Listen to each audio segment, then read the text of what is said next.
I'm sorry, I had to do that. That's funny. All right. Did you recertify for I did. October? I just recertified. Yep. Did you do it virtually or I did you go got somewhere? I Oh, got points. points. Yeah. Okay. I had enough over the last 4 years. So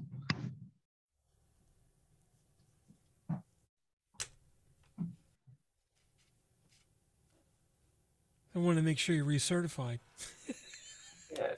before we do a podcast on being Yeah. an ENP. Oh, and by the way, you're expired. Nope, I just got it actually. I just took it off my wall because I might Oh, be did you moving.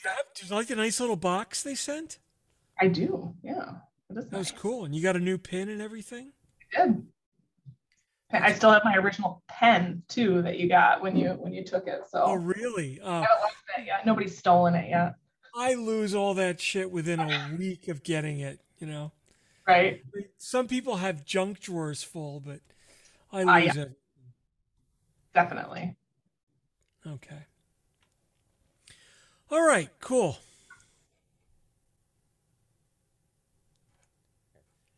You ready? I'm ready.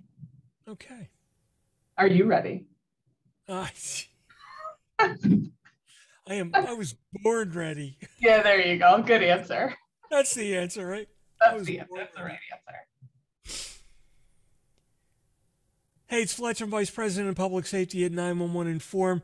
Welcome to this episode of Off the Cuff, True Confessions of an ENP. Today we're sitting down with Leah Hornacek, who is the Deputy Director of 911 in Grand Rapids, Michigan. I got to tell you, one of the most beautiful places on the planet outside of the Caribbean islands. So welcome, Lee. Good to have you on. Thank you. I appreciate it. Yeah, Grand Traverse County, Michigan. Yeah, just north of Grand Rapids. Oh, what did they say? Grand Rapids? Yeah. Let Sorry, me I do like it there too. No, that's okay. Let me do that again because I All right. Jeez. Grand Rapids. Duh. Where we go to shop because there's nothing around here. Yeah. Well, there's that one gas station and Yes. then that Yep. convenience store. Yes, there's that. Yep. I've been there to both. I remember. I gave you a tour of this dispatch center. I know, and I had forgotten. I didn't know if you'd remembered me or not. I did. I remember. I'm sorry to hear that.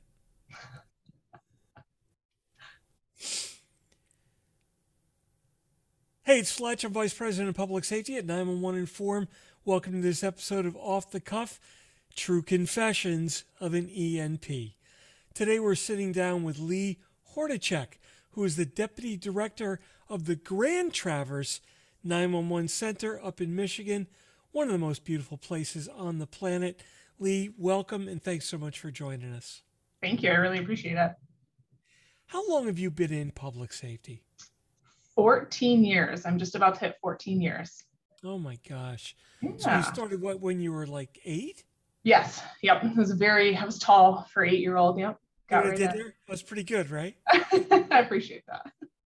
Now you first got your ENP by my records back in 2017, I did. October of 2017. which means that October of 2021 you expired. Well, I recertified, but yes, technically I would Okay. expire. All right. I'm up to date, I promise. So what did you do for recertification? You had a couple of options there. Which Mhm. one did you take? So I chose to go with points. Okay. Mhm. And So that must have serving been pretty on, easy for you because you do a lot of stuff. yeah, I do. So I served on quite a few boards in my community. I'm now on the National NEDA board for North Central Region Director. And then I've been presenting at local conferences and then at a couple of the national conferences. So that really boosted my point score. Yeah, yeah. Oh, that I forgot about that North Central director thing. I'm gonna have to make a couple of phone calls on that. Thank Yeah. Welcome with that, and congrats on recertifying as an you. EMP. Why did you get your EMP when you first started? To be honest, it took a while into my career before I knew that that was an option or that it was, something that I could achieve. my director, he was deputy director at the time, had kind of been encouraging it, especially as I started to move my way through the ranks of this dispatch center. And I remember when he got his, it was kind of a big deal, and got a little bit of recognition for that. So when I started to promote, I started looking into it more and more, and he was a big advocate for it. And so the more I looked into it and saw how beneficial it was and how much I could learn and grow, it was kind of a no-brainer. Now, did your agency pay for your ENP? They did. Okay. Do you find that's the norm in your circle of friends, or do people have a problem trying to finance that? I think that sometimes people have a problem, but there are scholarships available too. And I know some people in Michigan that have gone that route to get it paid for. But then, I mean, there are other centers out there, they're very supportive, like mine was, and paid for it. When you look to hire folks in your center, number one, do you look for ENPs, or does that kind of move a candidate up in the ranks? And do you advertise that ENP offer for folks? So we advertise it within our agency. So far, just my director and myself have it at this point, but I have a couple people that are interested, so that's exciting. If we're hiring for the higher level positions, supervisor, deputy director, that is definitely, it's in there as a requirement or preferred even. And then if somebody has it, it's absolutely, a benefit to them. Now, before you got your ENP, you got your CMCP. I did. So I did my research. Yes. What did the CMCP drive you towards the ENP? It did. It was a really good, I loved that course. It was so relevant for what I was going through at the time, and my transition from supervisor to deputy director. The CMCP really hit a lot of questions that I had. It's how to do this. What is an RFP? What does that look like? What does it look like to staff a dispatch center? What kind of things do you take into consideration? And so going through that was a huge, it was a huge step in the process. And then it's promoted in the class, and it just kind of seemed like the next natural step that I wanted to achieve for myself. So back in 2017, that would have been Ty that was teaching that. It was Ty, yes. Yep. Yeah, you're very lucky. He's an excellent instructor, an excellent teacher, and just a real role model for this industry. I was really sorry to see him leave recently, but it was a good opportunity for him to move his career forward. Yeah, he was a great instructor. How has this helped you in your career, would you say? It's helped in a number of ways. Honestly, that exam covers so many aspects of this profession. It really, technology-wise, is probably the biggest thing that it helped for me, just because I've in that period where there's a lot of agencies, or there were a lot of agencies on a legacy network, or we were in that middle where we needed to figure out how we were going to bridge the gap. And then we have the ones that have moved into what we call next generation or now generation. So understanding that progression and how things worked. My agency in particular was in the middle of a CAD upgrade, a CPE upgrade. We moved to an 800 megahertz radio system, including the first in the nation to go 800 megahertz paging. So understanding that technology and what it was going to mean for this dispatch center, and then in turn how to train my staff and the people that I worked with, it was incredibly beneficial. Yeah, when I was dispatching in 1980, I had to learn push to transmit. Here's the hold button, and these are 8 lines of the ones you answer. The phone's making you answer it. Yeah. The technology just was not there. I had a computer that I used to do DMV lookups and NCIC checks on, which I still remember the command line for, which is crazy, but I still do. And it's funny because even in the modern systems, if you look kind of behind the covers, you still see that big long command string there. NCICQV period. Da, da, da, da. Oh yeah. Anyway. I still have the cards. When we didn't have CAD, or when CAD went down, we had the stock cards that you handed out to everybody. Oh, write it down on this. Still have those. It's a nice little reminder. My agency just adopted those while I was there. We used the Lears system, law enforcement. I don't know, something reporting or something. Right. But it was like, and we had the punch clock on the desk, like ka-chunk, ka-chunk. But the technology is really come a long way. Has that been a struggle, or not? I shouldn't say a struggle. Has that been a challenge for you in adopting all the technology and molding it in, because it's not always completely baked. Right. It's been a fun challenge. A lot of lessons learned in the last 6 years, that's for sure. I think most things are challenging. I think you're right. Sometimes you implement things and it's not exactly what you thought it was going to be, but lessons learned and maybe make it better. Well, technology is developed by geeks in the back room who have no idea about what they're building the product for. They're masters at building the product. They just Right. have no idea what the use cases are. And I actually had an engineer back at another company that I worked with a long time ago. I asked him, "What's your experience with 911?" Because he was promoted as somebody who knew 911. And I swear to God, Lee, he said to me, "Oh, I've called 911 several times." I swear to God on a stack of Bibles, that's what he said to me. And that made him an expert in 911. And me and the other person on the phone just sat there and just went, "Did that just come over the speaker?" But anyway, it takes people out in the field to use the products and bake them through and get that use case down. What was some of the biggest challenges that you had with studying for CMCP and ENP? Honestly, in the beginning, time management. I think I bought my agency bought the first book of knowledge and I started studying it, right? And then by the time I was like, okay, I need to get serious about this, a new book had come out. And so I really wasn't managing my time very well. So I had to purchase the second book by myself, totally worth it.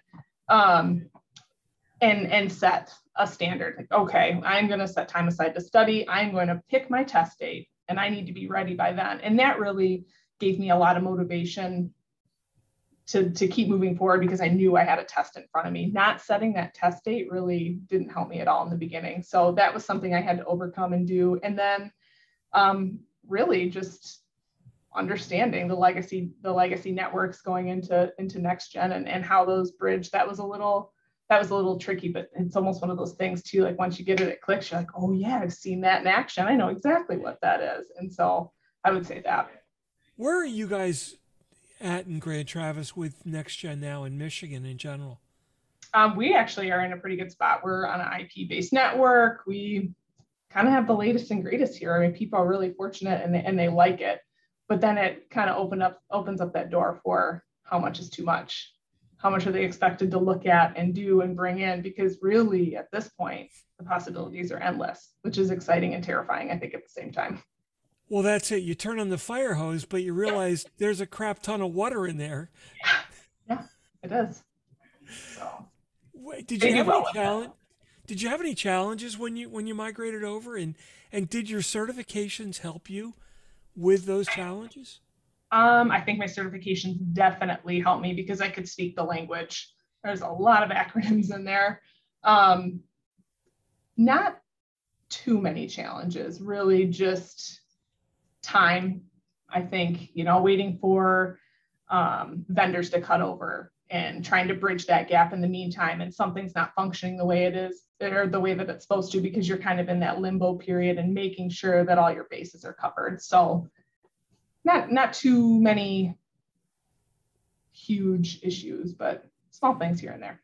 It's more, I think it's more of a progressive planning issue because you've got this huge Rube Goldberg machine that all interacts and operates, and when you change one little part, Right. that little part works great, but you don't know what interaction you've caused against the rest of the machine, and that's not always documented because, Right. let's face it, no one's done this stuff for 20 years, right? Everybody is kind of in that learning phase.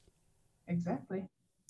So what's your advice to someone who's thinking about their ENP or their CMCP or any of the other industry certifications, but specifically ENP? What do you think they should be thinking about as far as taking that step forward? Do it. It is worth it. It is probably the single, like, most important thing that I've done for myself in this career, is Other getting than that. hanging out with me. This is true. Yes, that would be a benefit, a bonus, if you will. So,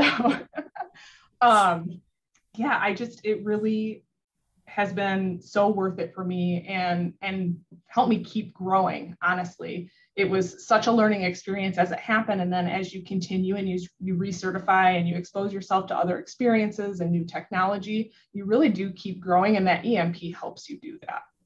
So do it. It's worth it. Absolutely. How about training that on some of the online stuff? Did you take advantage of any of the online courses? I know MCP runs one. There's a lot of resources out from Colorado. I did. A lot of people. Tracy Eldridge is running a session now as well. I know. I saw that. I love that people have options. I did MCP, and that was very beneficial. Those meetups were helpful because a lot of people had the same questions that I did, or maybe I had questions that they had, clarifications, different things like that. So those were great. I've seen Tracy's. If I was taking it right now, I would hop on that one as well. As much information as you can take in, because the people who have taken it really are your best, some of your best resources in terms of getting through it. The biggest mistake in my life that I've ever made is I gave Tracy the new copy of the Book of Knowledge and said, hey, just go over this and tell me what you think. Oh, yeah. 3 weeks later, when I was done writing down all of her comments. That's good, though. Good. No, she does a great job. She found a bunch of little nits, and what she found were some inconsistencies.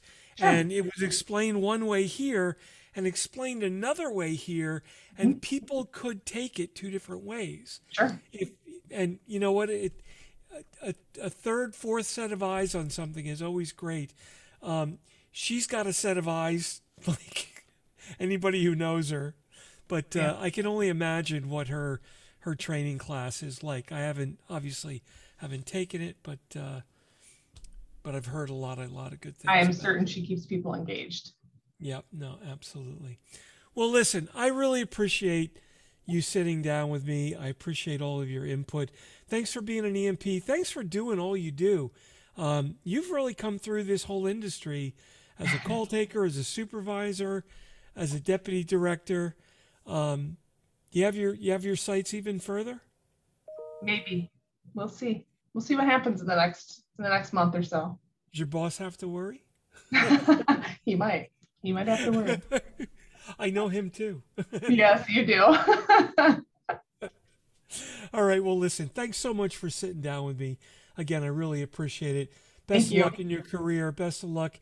You've got a great opportunity in a beautiful center in a beautiful part of the country. Just absolutely envious of you. Thanks. I really appreciate it. It's an honor. All right. Take care. You as well. Well, that was good, huh? Yeah. That'll work. Yeah, no, that's perfect. So, all right. Well, listen, it was great seeing you again.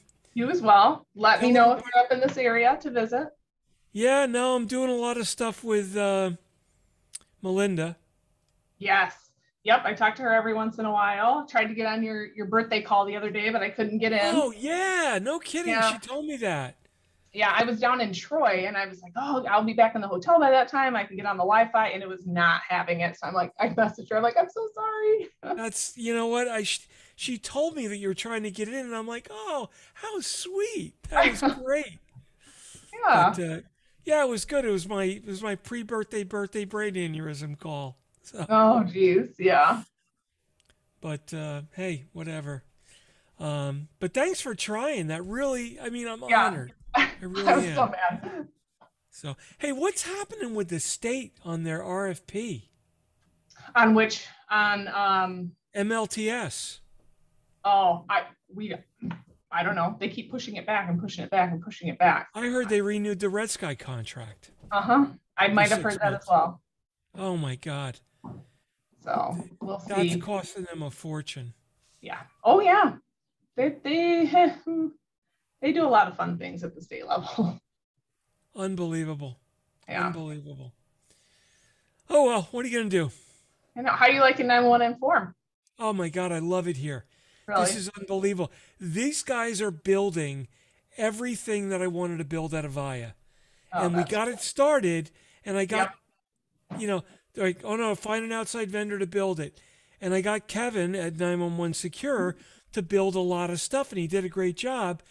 But his developers kind of like peaked, and I Mhm. couldn't get them to take the next step where it was pushing more data into the Sure. Peace app. And now, I don't know if you've ever seen our product. We're doing live video, I know. everything. I know it's I have seen it actually. I've demoed a couple things just at various places and it's It's exciting. unbelievable. It's This is what like unbelievable. I love this time right now. I know dispatch centers are having such a hard time finding people. Everywhere is, right? Burger King is, and dispatch centers especially. But I almost feel like we can start appealing to a different demographic of people that really want to be in that tech heavy industry and start using the software. I always equate Where it does to, the pay have to come up to, though? Are we yeah, creating a problem with pay? absolutely. Absolutely. Because you can go God. do something far less stressful and not life altering. So But I don't how know. do you fix that? I don't know. You do have to advertise the benefits of the position and I mean, maybe you get the Gen Zs, yeah, get them right out of college, right out of high school, and that's what that's we're what you doing. target. I go on their career day, like at our local high school in our career tech center. I present right with everybody else. Hey, this is what we have. This is what we do. Like the sense of pride, like what you know in your community, how you help it. And we'll Do get you push people the from there. tech? I do big time, but I mean, I love it. I always equate it to the TV shows where you have like a piece of data and you're throwing it up on the wall. Like we're close to that. It really is one of those, moving data around on your screen. So you don't have to tell me, and I know it's inappropriate to ask, but how old are you? 39. See, you're still a tech head. Yes. But I didn't, I'm in that generation that didn't grow up with it. I had my first cell phone until I was 22. Yeah, yeah. So I never owned a video game console ever, ever. And I didn't have my first computer until I went to college, and my grandma bought me a laptop. That was the first computer I ever had. I had a word processor before that and a Oh typewriter. my God. I know. So this is all exciting to me, and staying current with it is important too, because it moves so fast. I don't know that you really can stay current, but staying on top of it is important. Yeah, see, I mean, I was born in 1961. I just turned 60 the other day, Oh, believe it or not. happy birthday. And that was just, I mean, I look back and I think about that and I'm like, that's just freaking crazy. I still don't feel like I'm 60, Yeah, but I'm almost 40. I don't feel almost 40. but I look at people like my daughter who's 23 and she's like a 23-year-old. It's like super Right. tech. I'm like, where did you learn all this shit? Oh, my 9-year-old, they're born with it. I just fix this, Anna. I think they're microchipped now. They come with it. But the problem is how, people like you are important because you got to manage those people because I think that's the resource that is going to be hired. Oh yeah, and I have people in my dispatch center right now that if something breaks, they break down. What do I do? Wow. What So, do you think the average age of your call takers is right now? 28. By 28, I have a couple. I have one. I've got a. No, it's probably a little bit higher than that. Probably 33. Because I've got like a 57, a 51, a 50, and then we drop to like 35, 28, 23, 22, 21. I've got a few of those. What do you see? This is all off the record, obviously. Oh But yeah, no, you're what fine. do you see between the 20-year-olds and the 57 as far as productivity? Is that tough to Um, manage? well, Because that's two really different. The 21-year-old could be the child of the 57-year-old. right. I find my youngers are occupying their time with stuff that they don't need to occupy their time with. I mean, they can multitask, don't get me wrong, but it's different. My ones who have been here for a while, they will manage an incident from start to finish without being distracted and nothing is missed. The other ones do a good job too, but in between they're like on the internet or they're checking. It's weird. Their workflow is different, I guess. So how hard is that for you? Because you've got a workflow that's kind of somewhere in the middle. Yep. It's difficult. Because the 57-year-old, I'll tell you right now, what they're doing is muscle memory. Correct. Yep. Riding a bike. Yep. Riding a bike, but the bike's on fire. That's it. Exactly. I mean, it's like, I remember when I was dispatching, I wasn't even looking or thinking. Yeah. I was doing because everything was manual. If something breaks, which that's the interesting part too, is stuff doesn't break as easily as it used to. So, but when it does, my people who have been here longer, they adapt and they overcome. The younger ones, they freak out a little bit, but then at the same time, they'll come up with some solution that we didn't think of. Like for years, CAD would break and we're writing it down. And they're like, well, why don't we just use a Google Doc?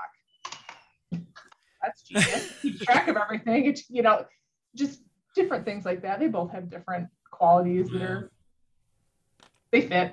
We can make them fit.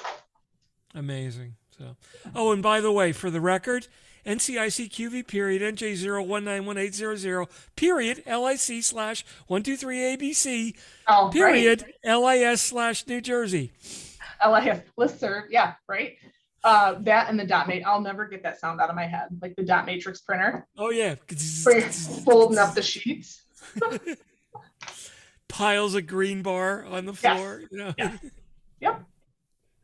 Oh, the things that some of these people will never experience. Oh yeah, no kidding. I mean, it's just, I was thinking the other day, had I thought of a macro or the concept, I'm like, how many times did I type NCICQV period? And I'm like, holy shit, Bob, how hard is it to automate that? Here's the plate and the state. Everything else is the same. I know. So how stupid was I back then? Because people that thought about that shit are making millions. Yes, they are. But the guy that started US Robotics lives right here in town. Is he really? AC Cowell, yep. Oh, wow. And today, Bergen County has got a $7 million center. I love going in there. They've got bunk rooms. They're self-sustaining for 7 days with food lockers and everything. And I love walking into the back room of the data center and pointing out cabinet E17 because there's 2 US robotic modems in there. And if they go down, you're off the freaking air, buddy. Yep. They call all of this for that. Yeah. Oh, I know. Yeah. And it's like, and by the way, Radio Shack doesn't exist anymore for power supplies. No. He's like, shh. I know. Don't mention that to anybody. Don't mention that. So anyway. All right. Well, listen, thanks again. I really appreciate it, Leah. My pleasure. It was great. Yep. No, we gotta get together more often. Sounds If you ever need anything, you can always call. I will. I will call or text. Yeah. I mean, last time I talked to you guys, it was somebody was having a problem transferring calls to a wrecker company. It was, yeah, that's exactly what it was. And it was a silly issue, but that was back in our last CPE upgrade. Now we have one this week. There you go. So, well, anyway, I was honored to be called. Yeah. You're the expert.